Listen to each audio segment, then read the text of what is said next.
కొనుగోలు కేంద్రాలుగా ఈ కాంగ్రెస్ ప్రభుత్వము మహిళలకు మహిళా గ్రూపులు ఐకేపీ గ్రూపులు మహిళా గ్రూపులు ఒక శక్తివంతంగా తయారు కావాలని చెప్పి మహిళా గ్రూపులకు కొనుగోలు కేంద్రాలు అప్పగించడం జరిగింది.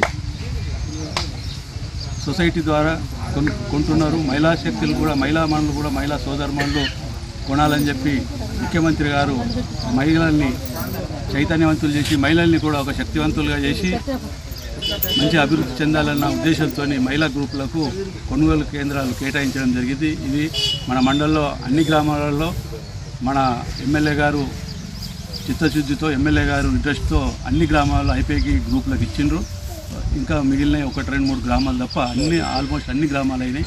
ఈ అన్ని గ్రామాలలో తప్పకుండా ఐకేపీ వాళ్ళు మంచి కొనుగోలు కేంద్రాలు పెడుతూ రైతుల్ని మంచి లాభాలను నడిపిస్తారని చెప్పి ఉద్దేశంగా ఈ మన రాష్ట్ర ప్రభుత్వం ఈసారి మన గౌరవ బోధన శాసనసభ్యులు సుదర్శన్ రెడ్డి సార్ గారు ప్రత్యేకంగా అందరికీ సమావేశం ఏర్పాటు చేసి మహిళా సంఘాల ద్వారా ఈ కొనుగోలు కేంద్రాలు నిర్వహించాలన్న ఉద్దేశంతో జిల్లా స్థాయిలో ఒక మీటింగ్ ఏర్పాటు చేసి అందరికీ అవగాహన కల్పించడం జరిగింది.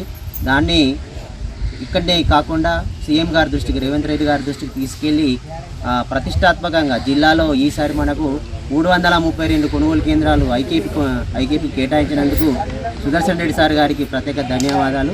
అదేవిధంగా రైతులు ఎటువంటి ఇబ్బంది కలగకుండా అందుబాటులో ఈ కొనుగోలు కేంద్రాలు ఏర్పాటు చేశారు కాబట్టి ఈ రబీ సీజన్లో ఈ వరి ధాన్యానికి అంటే గత ఖరీఫ్ సీజన్ నుంచే మనకు బోనస్ వస్తుంది కాబట్టి రైతులందరూ ఈ మన రబీ సీజన్లో వారి వరి ధాన్యాన్ని అమ్ముకున్నట్లయితే వాళ్ళకి మద్దతు ధర లభిస్తుంది. ఇక్కడ ప్రభుత్వం యొక్క మద్దతు ధర మనకు ఏ గ్రేడ్ రకానికి 2,320 రూపాయలు, బి గ్రేడ్ రకానికి 2,300 రూపాయలు వస్తుంది.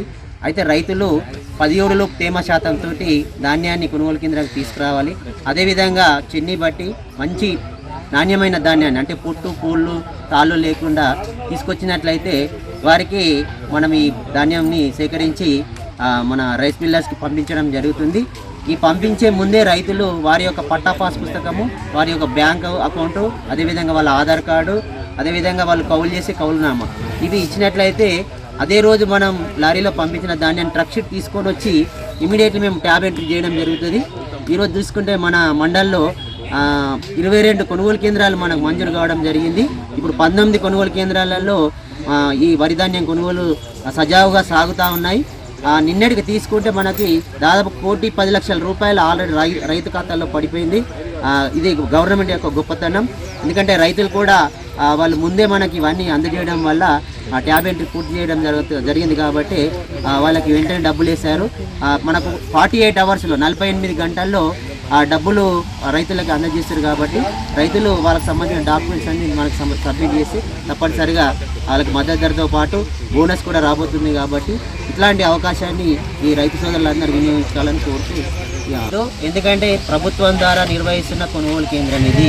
ఖరీఫ్ సీజన్లో మేము మన మండల్లో మోకన్పల్లి, అభంగపట్నం, కోస్లీ ఈ 3 కేంద్రాల్లో మనం ఖరీఫ్ సీజన్లో ఐకేపీ ద్వారా కొనుగోలు చేసినాం. అక్కడ పెట్టిన ప్రతి రైతుకి రైతు మన బోనస్ 500 రూపాయలు బోనస్ ప్రతి రైతుకు పడ్డది. కాబట్టి ఇటు సొసైటీ పెట్టినా కానీ ఇక్కడ ఐకేపీకి పెట్టినా తప్పనిసరిగా బోనస్ అనేది వస్తుంది. ఆల్రెడీ మీకు ఇక్కడ ఫ్లెక్సీలో కూడా అన్ని నాణ్యత ప్రమాణాలు ఏ విధంగా పాటించాలనే విషయాలు కూడా దీంట్లో ఉన్నాయి. మీకు ఏ సమస్య వచ్చినా, లారీల సమస్య వచ్చినా, ఏది వచ్చినా మా దృష్టికి తీసుకొచ్చేస్తే నేను తప్పనిసరిగా అట్లాంటి ప్రజాప్రతినిధుల ద్వారా మేము మనకి ఇక్కడ తహసీల్దార్ గారు ఉన్నారు, మనకు 3 ట్రాన్స్పోర్ట్లు కూడా ఉన్నాయి మన మండలికి. వాళ్ళ ద్వారా ధాన్యాన్ని తరలించడానికి మేము ఖచ్చితంగా రైతుల తరఫున ప్రభుత్వాన్ని తెలియజేస్తామని చెప్తున్నాం.